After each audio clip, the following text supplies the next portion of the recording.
I am 33 female, don't think I'm in the wrong here, but the way my neighbors reacted to me has me second-guessing myself. A few days ago I woke up at 8:30 a.m. and was about to let my large dogs out into my fenced backyard. At the last second I checked my phone and saw that my next-door neighbor Catherine had sent me a text at 1 a.m. telling me there would be contractors in my backyard power washing her house from 8 to 9 a.m. Here's my issue. I wouldn't mind letting them in my yard if that made the work easier. But Catherine never asked, she just told me it was happening, with 7 hours notice, in a text sent to me while I was asleep. It was just by chance that I saw it before I let the dogs outside, and had I not seen it, I could have let my dogs out into my yard with contractors already in the yard. One of my dogs is a very fearful dog, and while he has never bitten anyone, that is only because I work extremely hard to protect him from unwanted encounters with strangers, advocate for him and his personal space and special needs, and never let anyone get close to him without measures taken to make sure everyone is safe. He is a very loving and special dog, so this is just not a risk I'm willing to take because I want to be a responsible dog owner. My neighbors know this, and they know he's scared of pretty much any person that I don't carefully introduce him to. I also have very clear signage on all the gates. But they told the contractors they could go into my yard. Didn't ask permission, didn't wait for my answer. I felt this was an egregious overstep, and just kinda rude and entitled of them to not ask me permission, and just tell me it was happening like I had no say in the matter. I got mad and texted her back and told her that this could have a very serious safety issue and it is not okay, under any circumstances, for them to ever give anyone permission to enter my yard where my dogs could bite them. Unacceptable, and never again. Catherine's husband Jack then blew his top and told me that they didn't have any notice either. They heard from the contractor in the middle of the night and there was no time to notify me. I feel like that's not my problem, and that they should have waited to receive confirmed permission from me before telling the contractors it was okay. I really don't think I'm asking a lot here. I feel like this is an extremely reasonable request, dog issues or not.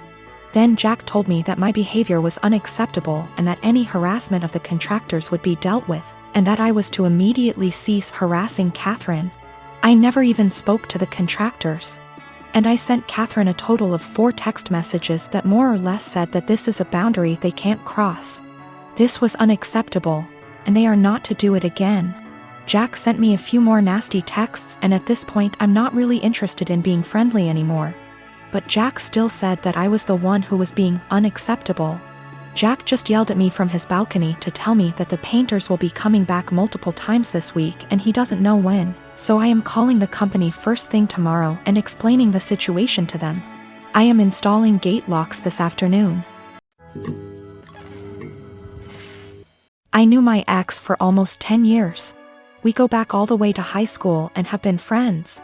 After we graduated, I said it and asked her out, and we became a couple. We dated for almost 6 years before she came to me and told me she was pregnant. I won't lie, I loved her at the time and this was actually quite exciting to me, so I proposed. She, however, seemed super worried. I sat down and talked with her about it. I told her that even if she did decide to terminate the pregnancy, I would be by her side and still wanted to marry her. She was super awkward about it but decided to keep the child and accepted my proposal. These past 7 months have been a roller coaster. She moved in with me and we began getting ready for our daughter's birth, and we were planning on getting married after she is born. That was until a few weeks ago. An old acquaintance from high school reached out to me. I was never good friends with him, but he said that he felt guilty about letting an innocent man suffer for his and my ex's mistakes. This guy claimed that he was the father of my ex's child and that my ex had been lying to me. It turns out that my ex and him got reacquainted about a year ago and started having sex. Around the time my ex got pregnant, they began having unprotected sex. He is not lying about this. He sent me photos of them together and showed me texts between the two of them. I was able to get my ex's phone and confirmed they were real. Along with this, he sent me a string of Facebook messages of my ex admitting to lying to me because I make more money than the real father, and she would rather I care for it.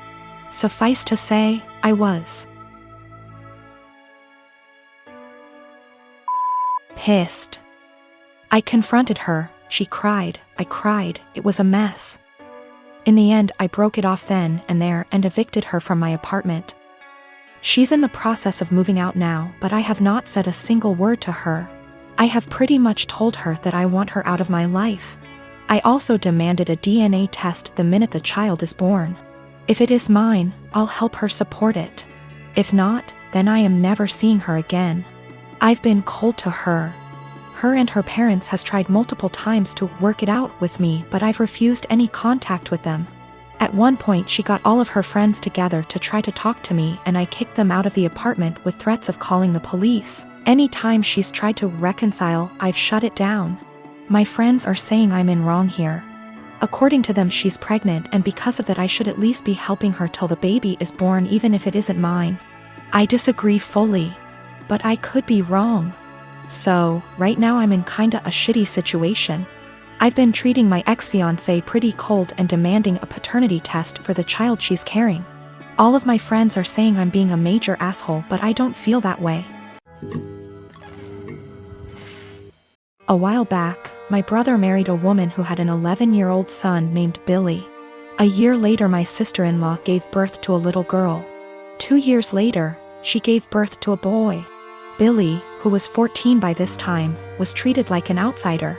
My sister-in-law and brother saw him as a burden who spoiled their picture-perfect family. If you asked my sister-in-law how many kids she had, she would say 2. Billy started acting out. He got involved with a bad group of kids and started getting into trouble.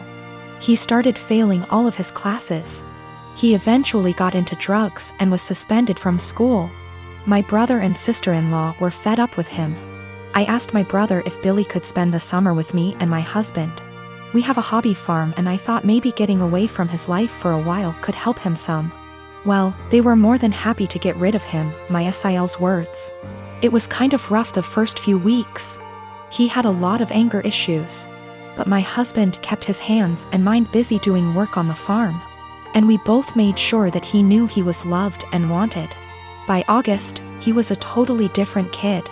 He wanted to keep living with us, but my sister-in-law insisted that he come home. After 2 months, he went back to his old ways due to his parents' indifference. They ended up sending him back to us, and he lived with us throughout high school. He ended up being an A/B student and kept with a really great group of kids. He got involved in baseball and got a scholarship to a local university. He's 22 now and is in his last year of school. He's engaged to a really great girl. When he was 16, he started calling me mom, and he started calling my husband pops. He never really had much to do with his mom, and he had nothing to do with my brother. He saw them on holidays when the whole family came over. His mom has tried to have a relationship with him the past few years, but he has avoided her. On Christmas, sister-in-law was over, and for whatever reason, she opened my desk drawer and found a birthday card from Billy where he said, "To the best mom ever. Thanks for loving me and giving me a chance." She was devastated. She ended up texting Billy, confronted him and asked him if she would be presented as mother of the groom at his wedding. He told her that he no longer considered her his mom and wasn't even sure if he wanted her at the wedding at all. My sister-in-law is now insisting that I make it clear to Billy that I am not his mother and that he is not to refer to me as such. My brother is also very upset with me. Even my parents are pressuring me to do what sister-in-law wants for the sake of peace. Honestly, I consider Billy to be my son. I count him in with all of my children. I feel like telling Billy not to present me as mother of the groom could possibly be misinterpreted as me saying that I don't feel like he's my son, and I don't even want to take a chance of that happening. If he decides to present his real mom as mother of the groom, I will 110% support him. I have zero desire to tell Billy not to call me mom, and I absolutely won't do it because I know it would destroy him, and it would kill me. My sister-in-law insists that by not doing it, I'm making it impossible for her to have a relationship with him, and I'm being selfish. I have talked to Billy about it some. He doesn't like to talk about his mom at all. He basically just said that he doesn't see her as a mom and has for sure decided he doesn't want her at the wedding. I understand and respect that. My sister-in-law and I have an agreement. She watches my kids 3 days a week, and I watch hers 3 days a week. This agreement has stood since March 2020 without issues. Any changes have been discussed weeks in advance. A couple weeks ago, we had an argument. The next day, I brought my kids to her house, dropped them off, and left. I didn't speak to my sister-in-law, because when one of us is in a rush, like I was, it's standard for us to just let the kids out, stay in the car, and drive off when you see the door open. I drove to work, about 40 minutes away. When I got there, I had about 20 missed calls, and even more texts, all from my sister-in-law, all saying she didn't want to watch the kids given our argument. Her first text arrived a little before I got to her place, but I didn't see it until I got to work because my phone is always on silent when I drive. I rang her, said I'll arrange to work from home, then come get the kids.